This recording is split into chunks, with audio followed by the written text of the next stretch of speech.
Assalamualaikum warahmatullahi wabarakatuh. Apa kabarnya anak-anakku semuanya? Semoga semuanya sehat walafiat ya.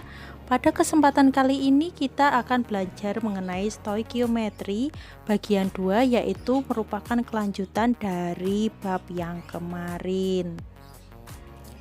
Mari kita mulai belajar.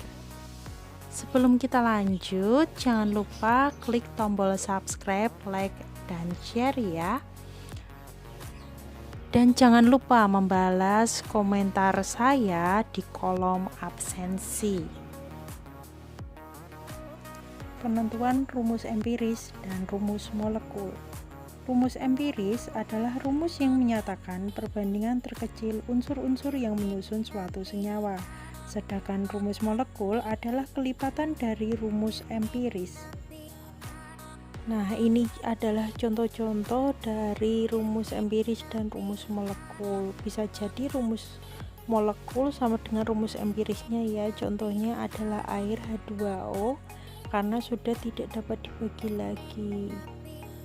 Kemudian ada butana C4H10. Nah, ini dipilih yang paling sederhana, disederhanakan menjadi C2H5. Terus ada N-nya. N itu adalah faktor pengalinya, bentuknya adalah bilangan bulat. Langsung aja kita ke senyawa berikutnya, yaitu glukosa. Rumus molekulnya adalah C6H12O6. Rumus empiris disederhanakan ya menjadi CH2O dengan N atau faktor pengalinya adalah 6. Untuk menentukan rumus molekul, rumus empiris dikalikan faktor pengali N sama dengan rumus molekul. Nah, N ini dapat ditentukan jika rumus empiris dan massa molekul relatif zat diketahui. Jadilah rumusnya MR rumus molekul sama dengan MR rumus empiris dikali faktor pengali N. Contoh soal, suatu senyawa mempunyai rumus empiris CH2O dan senyawa ini mempunyai MR60. Tentukan rumus molekul senyawa tersebut. Diketahui ARC sama dengan 12, ARH sama dengan 1, ARO sama dengan 16. Rumus empiris dikali N sama dengan rumus molekul, maka MR rumus empiris dikali N sama dengan MR rumus molekul. Dari soal kita tahu MR dari rumus molekul ini adalah 60, sedangkan rumus empirisnya adalah CH2O. Pertama-tama kita mencari MR dari rumus empiris. Jadi MR dari CH2O dikali N sama dengan MR rumus molekul yaitu 60. ARC ditambah 2 kali ARH ditambah ARO dikalikan N sama dengan 60. Maka MR dari rumus empiris tersebut adalah 30. 30 dikali N sama dengan 60. N sama dengan 2. Jadi faktor pengalinya adalah 2. Kemudian rumus empiris itu dikalikan dengan faktor pengali N, maka didapat rumus molekul C2H4O2. Berikutnya adalah senyawa hidrat. Senyawa hidrat adalah senyawa kristal padat yang mengikat beberapa molekul air sebagai bagian dari struktur kristalnya. Untuk contoh yang pertama adalah kalsium sulfat dihidrat. Kenapa namanya seperti itu? Ini cara untuk menamainya ya. Kita lihat Ca itu adalah kalsium, sedangkan SO4 adalah sulfat. Kemudian ada titik, lalu ada angka 2, lalu H2O. Nah, yang 2 itu kita baca di, sedangkan H2O dibaca hidrat. Maka nama dari senyawa hidrat ini adalah kalsium sulfat dihidrat. Untuk yang lainnya misalnya asam oksalat dihidrat, maka rumus kimianya asam oksalat H2C2O4 titik. D artinya 2, jadi 2H2O. Kemudian tembaga 2 sulfat pentahidrat, kita tulis rumus kimianya dulu, yaitu CuSO4. Kemudian penta kan 5, jadi 5H2O. Natrium sulfat pentahidrat, jumlah molekul air kristalnya juga 5, maka tulis Na2SO4 titik 5H2O. Berikutnya adalah magnesium sulfat heptahidrat, hepta artinya 7, jadi jumlah molekul air kristalnya adalah 7, kita tulis MgSO4 titik 7H2O. Berikutnya adalah natrium karbonat dekahidrat. Dekahidrat berarti jumlah molekul air kristalnya adalah 10. Kita tulis rumus kimianya Na2 karbonat CO3 ya, titik 10H2O. Langsung saja kita ke contoh soal. Suatu garam natrium sulfat hidrat sebanyak 27 gram dipanaskan menghasilkan 18 gram natrium sulfat anhidrat. Tentukan jumlah molekul air yang terikat pada garam natrium sulfat hidrat jika diketahui mRNA2SO4 sama dengan 142 gram per mol dan mRH2O sama dengan 18 gram per mol.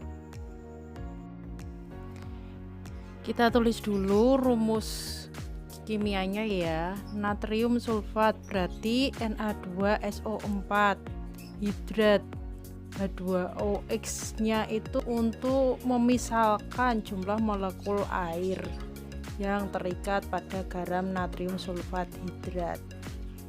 Kita uraikan dulu Na2SO4 XH2O menjadi Na2SO4 ditambah XH2O. Nah, di sini ada yang namanya adalah senyawa anhidrat, yaitu senyawa Na2SO4. Jadi dia senyawa hidrat yang tidak mengandung air. Yang kita bandingkan nanti adalah jumlah mol dari Na2SO4 dan jumlah mol dari H2O. Jumlah mol didapat dari massa dibagi Mr.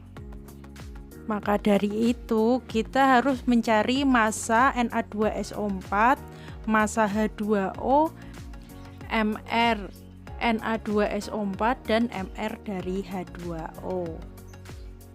Dari persamaan ini kita tahu bahwa massa garam natrium sulfat hidrat sama dengan massa natrium sulfat ditambah massa dari air sebanyak X molekul. Jadi kita bisa mencari massa H2O, yaitu massa natrium sulfat hidrat dikurangi massa natrium sulfat. Massa natrium sulfat hidrat diketahui 27 gram, massa natrium sulfat 18 gram. Hasilnya adalah 9 gram. Sekarang kita cari jumlah molnya. Mol Na2SO4 dibanding mol H2O sama dengan massa Na2SO4 dibagi Mr Na2SO4 dibanding massa H2O dibagi Mr H2O. Kita masukkan angkanya. Massa Na2SO4 adalah 18, Mr-nya adalah 142 dibanding massa H2O 9 dibagi mRH2O 18 didapat 0,127 dibanding 0,5 mol. Kemudian kita sederhanakan menjadi bilangan bulat yaitu 1:4. Jadi jumlah molekul airnya adalah 4. Rumusnya kita tulis Na2SO4 titik 4H2O. Berikutnya adalah kadar zat dalam campuran, yaitu banyaknya komponen zat tersebut dalam campurannya. Kadar zat dalam campuran diungkapkan dalam bentuk persen massa, persen volume, dan bagian per juta. Persen massa adalah banyaknya zat terlarut dalam 100 gram larutan. Persen zat terlarut sama dengan massa zat terlarut dibagi massa larutan kali 100%. Persen zat pelarut sama dengan massa zat pelarut per massa larutan kali 100%. Langsung ke contoh soal. Suatu senyawa mengandung 4,6 gram natrium, 1,2 gram karbon, dan 4,8 gram oksigen. Tentukan persentase massa unsur-unsur tersebut dalam senyawa. Pertama-tama kita cari massa campurannya ya, yaitu massa natrium ditambah massa karbon ditambah massa oksigen sama dengan 10,6 gram. Kemudian cari persentase dari massa Na sama dengan massa Na per massa campuran kali 100% sama dengan 4,6 gram per 10,6 gram kali 100%. Hasilnya adalah 43,4%. Persen massa dari O sama dengan massa O dibagi massa campuran kali 100% sama dengan 4,8 gram dibagi 10,6 gram dikali 100% sama dengan 45,3%. Kemudian kita mencari persen massa dari C sama dengan massa C dibagi massa campuran kali 100% sama dengan 1,2 gram per 10,6 gram kali 100% sama dengan 11,3%. Persen volume. Volume zat terlarut yang terdapat dalam 100 ml larutan. Rumusnya persen volume zat terlarut sama dengan volume zat terlarut dibagi volume larutan dikali 100%. Contoh soal, 50 ml alkohol dicampur dengan 50 ml air menghasilkan 96,54 ml larutan. Hitunglah persen volume masing-masing komponen. Jawabannya adalah persen volume alkohol sama dengan volume zat terlarut 50 ml dibagi volume larutan yaitu 96,54 ml dikali 100% sama dengan 51,79%. Kemudian persen volume air sama dengan 50 ml volume zat terlarut dibagi volume larutan yaitu 96,54 ml dikali 100% sama dengan 51,79%. Berikutnya adalah kadar unsur dalam senyawa atau campuran. Kita langsung ke contoh soal saja. Tentukan persen massa unsur C, H, dan O dalam senyawa glukosa C6H12O6, ARC sama dengan 12, H sama dengan 1, dan O sama dengan 16. Pertama-tama kita mencari MR dari C6H12O6 sama dengan 6 kali ARC ditambah 12 kali ARH ditambah 6 kali ARO sama dengan 6 kali 12 ditambah 12 kali 1 ditambah 6 kali 16. Hasilnya adalah 180. Kemudian kita mencari persen massa dari unsur C sama dengan 6 kali ARC. Karena apa? C itu jumlahnya ada 6 dibagi MR dari C6H12O6 dikali 100% sama dengan 40%. Kemudian kita mencari persen massa unsur hidrogen dalam C6H12O6 sama dengan 12 kali ARH karena jumlah atom H-nya adalah 12 dibagi MR C6H12O6 dikali 100% sama dengan 6,7%. Berikutnya kita mencari persen massa unsur O dalam C6H12O6. Jadi dalam C6H12O6 terkandung 6 atom O, maka 6 kali ARO dibagi MR C6H12O6 dikali 100% sama dengan 6 kali 16 dibagi 180 kali 100% sama dengan 53,3%. Bagian per juta atau BPJ, nama lainnya adalah part per million atau ppm. Jadi massa zat terlarut dalam 1 juta satuan massa larutan adalah BPJ atau bagian per juta. Rumusnya adalah BPJ sama dengan massa zat terlarut dibagi massa larutan kali 10 pangkat 6 atau 1 juta itu ya. Contohnya adalah 3,5 gram sampel mengandung 40,5 mg kalsium. BPJ-nya kita hitung ya, massa zat terlarut di sini adalah 40,5 mg atau 40,5 kali 10 pangkat negatif 3 gram dibagi melarutan 3,5 gram dikali 10 pangkat 6. Hasilnya adalah 1,6 dikali 10 pangkat 4 BPJ. Jadi konsentrasi C dalam sampel adalah 1,16 kali 10 pangkat 4 BPJ. Berikutnya adalah reaksi pembatas. Yang ini adalah subbab yang lumayan sulit ya. Jadi tolong perhatikan. Reaksi pembatas adalah zat bereaksi yang habis bereaksi terlebih dahulu. Kita langsung ke contoh soal saja. 1 mol larutan natrium hidroksida direaksikan dengan 1 mol larutan asam sulfat menurut reaksi di bawah ini, yaitu 2 NaOH ditambah H2SO4 menjadi Na2SO4 ditambah 2H2O. Pertanyaannya, tentukan A reaksi pembatas, B reaksi yang sisa, C jumlah mol Na2SO4 dan H2O yang dihasilkan.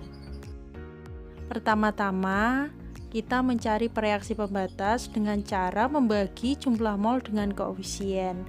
Mol NaOH dibagi koefisien NaOH sama dengan 1 dibagi 2 sama dengan 0,5 mol. Kemudian mol H2SO4 dibagi koefisien H2SO4 sama dengan 1 dibagi 1 sama dengan 1 mol. Karena hasil bagi NaOH lebih kecil dari H2SO4, jadi yang merupakan reaksi pembatas adalah NaOH yang akan habis bereaksi terlebih dahulu. Kita tulis reaksinya 2 NaOH ditambah H2SO4 menjadi Na2SO4 ditambah 2H2O. Tulis di sebelah kiri itu mula-mula bereaksi sisa. Nah, mula-mula ada 1 mol NaOH, H2SO4 1 mol. Kemudian mula-mula tidak ada hasil Na2SO4 itu tidak ada, H2O juga tidak ada.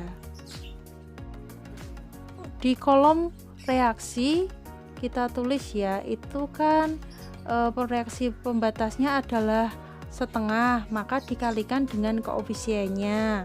Koefisien dari NaOH adalah 2, jadi 2 kali 0,5 sama dengan 1 mol. Kemudian H2SO4 pada kolom reaksi ditulis koefisiennya 1 dikali reaksi pembatasnya adalah 0,5 sama dengan 0,5.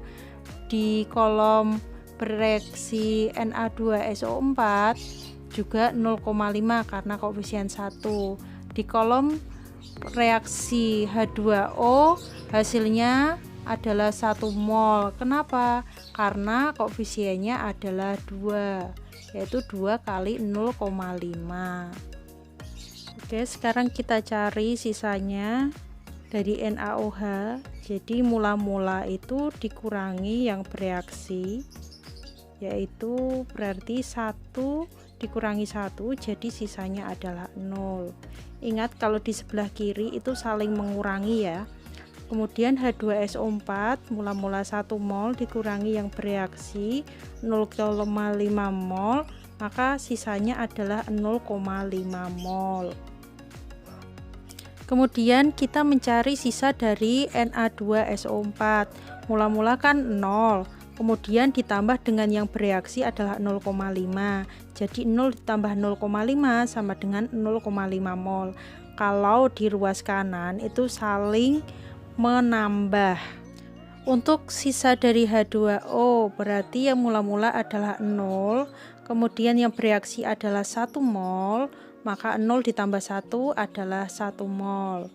Reaksi yang sisa bisa kita lihat di sini adalah H2SO4 dan mol Na2SO4 yang dihasilkan 0,5 mol. Sedangkan jumlah mol H2O yang dihasilkan adalah 1 mol. Sekian pelajaran hari ini, tetap semangat belajar, semangat beribadah, dan semangat di rumah aja. Wassalamualaikum warahmatullahi wabarakatuh.